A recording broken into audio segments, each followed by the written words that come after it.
Hey, good Tuesday morning, everyone. This is Mitch. Hope you guys are faring well this morning with the weather ongoing throughout the overnight hours. And this morning, there is some nasty weather occurring through portions of West Virginia, moving into areas of Virginia. Even into North Carolina has its own complex of storms moving through the area. It might make it all the way into the upstate of South Carolina. But there's a couple things to talk about in this morning's video, and that is the storms that are pivoting around the northeast side, this ridge of high pressure, then to the east side. And then there's a couple areas that we need to watch for severe weather for portions of the Midwest, the upper plains, places like that. So that's what we're going to break down for you guys. And we're also going to break down the nasty heat that continues to plague the country with this big time building ridge of high pressure. Areas in the Carolinas, like South Carolina, for example, are going to break records today. Columbia, South Carolina, for example, broke a record high of 102 yesterday by hitting 103. I'm expecting even hotter temperatures for this part of the country. So that's what we're going to break down for you guys and try to keep you guys weather aware. If you guys have not subscribed, definitely consider doing that. Like the video if you like it. If you notice the screen that shows my face is much darker, is because I had to close my bathroom door. We're having to keep our new kitten that we got in the bathroom because it has a little bit of a kitten cold. So we're trying to get it to rest up and keep it out the elements of the rest of the house so it can heal up. So that's why the screen where my face is looks a little bit more dimmer this morning. But anyways, if you guys got anything that I can pray about, please put it in the comments below. It gives me an opportunity to pray over it, and it gives others an opportunity to do so too. Hit me up on my social media icons right there. It's a great way to stay up to date with the latest and greatest information, especially when the weather is really popping off and things are very active. It's a great way to stay up to date with information. So let's get rolling this morning. Water vapor loop shows it decently well. There's a ridge of high pressure that is built over this part of the country, which we have been talking about over the last several days. This is really plaguing the country with very above average temperatures for a large portion of the country. And what's occurring is you have ridge riders, which basically is pieces of energy that rides the upper base, the eastern base, the western base, southern base of this ridge of high pressure. So the jet gets jolted up here. Therefore, all the energy flies to the north. Well, with the ridge of high pressure, the big H sitting right here, a heat dome, these areas of energy are starting to surge south through West Virginia, Virginia, and the Carolinas. That's why you have some nasty storms in this portion of the country this morning. You can see it with the water vapor loop, where basically the highest water vapor content is in this region of the country. In fact, we look at radar scope right now. We have a big time line of storms that's trying to get its act together this morning. This actually is what I meant to say, was not forecasted very well. But areas like Charlotte, the Piedmont, North Carolina are being impacted by severe storms this morning. So be careful in this area. This might continue to drift into the upstate of South Carolina. Let's hope so, because us down here really need some relief before it really heats up today, which is inevitable that it will. But we'll continue to move forward. The Storm Prediction Center has a slight risk up for this portion of the country, but there is a big question mark on how this is going to unfold. Anywhere that sees storms today has the potential to see severe storms. Any storm that pops up, whether it's influenced by these complex of storms moving around the ridge, or whether it's just a pop-up thunderstorm, has the chance to be severe. There is such an explosive environment out there. And even though you don't have much forcing, especially when you're around the ridge of high pressure, anything that can pop up, even if it's just a pulse thunderstorm, kind of one of them days where there's only a 10 to 20% chance of storms, if one pops up on top of you, you could have some nasty storms for sure. But this is really driven off the pieces of energy that are going to pivot through the mid-Atlantic today. But I can show you short-range models all day, and I am. Not all day, but in this video. But that does not mean they're actually going to come to friction. There's also an area to watch right here and right here, a slight risk. Tornado threat's very low in these areas, but there is a risk, a 2% chance in this, 2% chance in this green right here. 25 miles in any given location could see a tornado.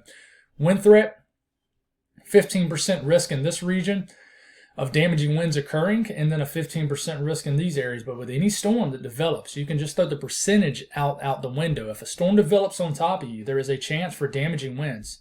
There's also a chance for hail too, but not as high in this setup today.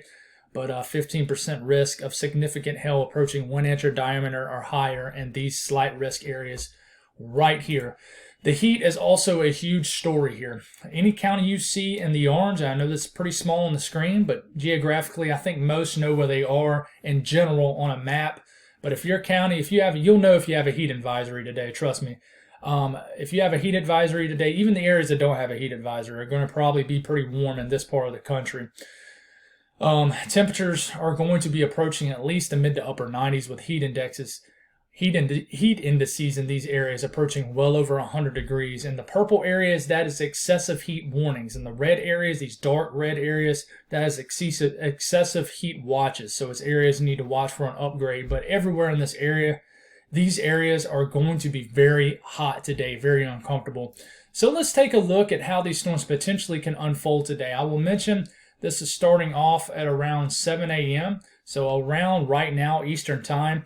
I can tell you the HRRR model is not doing a great job of picking up the southern extent. It's doing a good job of showing that there is a piece of energy down here on the southern branch of this ridge of high pressure. But these lines of storms are much more broad, much more wider, if you will, and they're already down here almost approaching the Charlotte area as of 7:07 Eastern time. So the HRRR model at 7 a.m. has this just entering south of the Virginia-North Carolina border here. But it's doing an okay job picking up on this line of storms moving through West Virginia. But in general, we'll watch both of these storm complexes today. The HRRR model is doing a terrible job of picking up on this because it has this area of storms weakening, but it's already down here, as you can tell. This is that same line of storms right here, but this is actually somewhat strengthening, and it's severe warned. So, like I said, we can look at these short-range models all day, but in general, if you're in West Virginia, Virginia especially, North Carolina, heck, even South Carolina today, watch out. Maybe even Maryland. Watch out for some severe storms. They can develop anywhere, but you're just watching for these waves of storms to move through. As we get into about midday afternoon, these storms will continue to sink and maybe redevelop, weaken, and then redevelop in other areas, Charlottesville, down to Roanoke, down to Richmond, Southeast Virginia, Elizabeth City, North Carolina, Raleigh. You guys could see some nasty storms this afternoon, but the structure of these storms, how they develop, it's a big question mark. It really is. We look at this and then we compare this with the NAM, and the NAM is doing an okay job, but that's it. It's just an okay job, and really it's not that great either. As at 8 a.m., it has absolutely nothing down here, and this is in about an hour from when I'm making this video, and it has basically what was trying to form here, what has formed, kind of merging with this, and just a big complex of storms moving through areas of the Triad, the Triangle, and the Piedmont of North Carolina throughout the late morning hours into the afternoon hours, making it all the way to South Carolina. So, like I said, I can show you this until the cows come home, but it's really not great guidance. It's just one of those days. If you're in Virginia, if you're anywhere in the country, you need to download a reliable radar app. It's very simple to use. This is what it looks like. This is what I use, RadarScope. It has different radars for your area.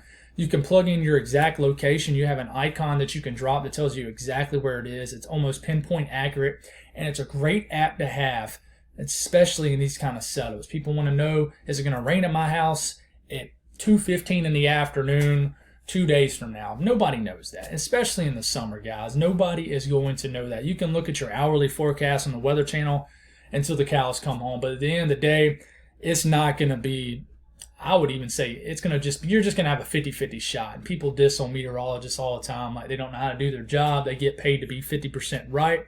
But let me tell you, if you know exactly where a storm is going to pop up in the summertime, then, you're probably going to be a millionaire because you can predict the future. And these patterns in the summertime, they are much harder to figure out. But in the Southeast in general, I'll just keep looking at the HRRR model. I feel like it's more so right. We'll continue to watch this unfold, watch this area of energy that moves into North Carolina. But I can tell you, we could have a line of storms that moves through the upstate of South Carolina here in an hour or so, when the HRRR model is not showing anything. It really isn't. But we can have these storms that pulse up, come back down, but the ridging right here, in the center of the ridge of high pressure right here, everything is going to pivot around this high pressure like this.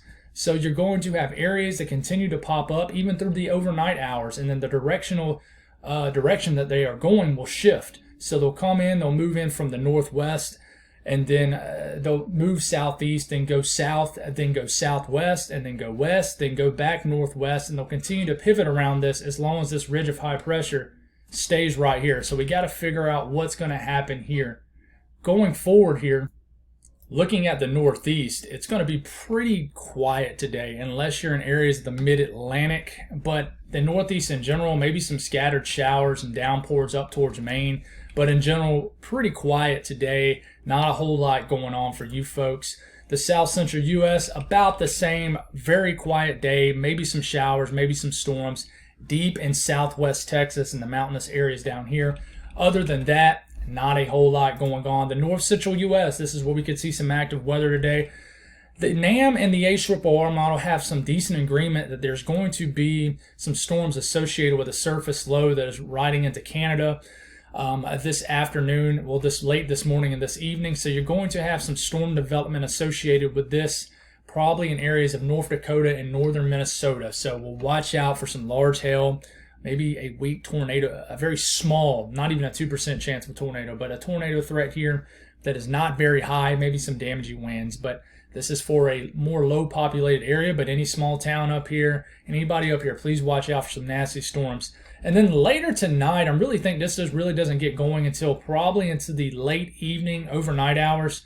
Big time storms will erupt in areas in Nebraska a little bit later today. This will set the stage for a big severe weather day across this portion of the country, like Minnesota, maybe Wisconsin tomorrow, but we're going to have an enhanced threat for some nasty storms tomorrow. But some nasty storms can really get going in Nebraska, moving to watch out Omaha into the overnight hours. I'm talking about the middle of the night. And then these will move into areas of northwest Iowa, southern Minnesota, and then southeast areas of South Dakota, maybe just some rain into the late overnight hours. We might briefly talk about this more tonight. And then we really watch out for tomorrow, where there can be a tornado threat across Wisconsin, places like this where, you know, there a big time tornado threat also, where you can have a 10% chance of a significant tornado. We'll talk about that tomorrow for sure. The heat, I hate we're 12 minutes into this and we're just talking about the heat, but let me tell you guys, the heat is going to be brutal today, especially if you're in eastern areas of Georgia, South Carolina, and even areas of North Carolina. It's going to be hot everywhere. But, I mean, there's a chance we might be 100 degrees by lunchtime today in Columbia, South Carolina, which is where I'm located. We hit 103 yesterday. We'll be the hottest place probably east of the Mississippi today. I haven't checked to see how hot it's going to be in the desert Southwest, but, I mean, it's the desert. I'm not even going to count that. But this is why I call my area here of the Southeast the armpit of hell. I really do think people are going to disagree that we are the hottest place in the Southeast at least. But I don't know. That's up for an argument there. But 106 is what the HRRR model is showing. The National Weather Service, for example, in Columbia is saying 104. So only 2 degrees different. The HRRR model nailed it yesterday. It ended up being 103. That's about what this model showed. But hot everywhere. 90s into the Ohio Valley, heating up already again. Upper 90s into Tennessee, Kentucky, high humidity. Mid to upper 90s in the deep south, high humidity. And there's a nice boundary cutoff right up here for the Northeast. It really saves you guys. But and you can see that here, only the 70s and 80s for the Northeast. Very much more comfortable conditions. But this heat rises all the way up into southern Wisconsin, all the way into Wisconsin, where it'll be widespread 90s. But brutally hot day, guys. I can't stress this enough. You go back to this and you look at 2 p.m. apparent temperatures, which in a nutshell is basically your heat index in this situation. It's basically what it feels like. Look at this, over 110 degrees in areas of Georgia, South Carolina today. You're going to be begging for that line of storms to make it through by mid to late morning, early afternoon. But heat index over 100 all the way into the Ohio Valley, all across the deep south. Brutal conditions today. I can't stress it enough. Please take the extra precautions you need to help your animals. Check the elderly, and just don't be outside very long, guys. And if you have to, if it's your day job, just take frequent water breaks. Even if you don't feel thirsty, I know I'm bad about that. They say drink water, drink water, drink water. But a lot of times I don't feel thirsty to drink water. But I've gotten to the point in my life where I drink it regardless if I feel thirsty or not. It's going to be very important to do that today if you're an outside worker. So God bless all y'all. Stay safe out there, and I'll have you an update this evening.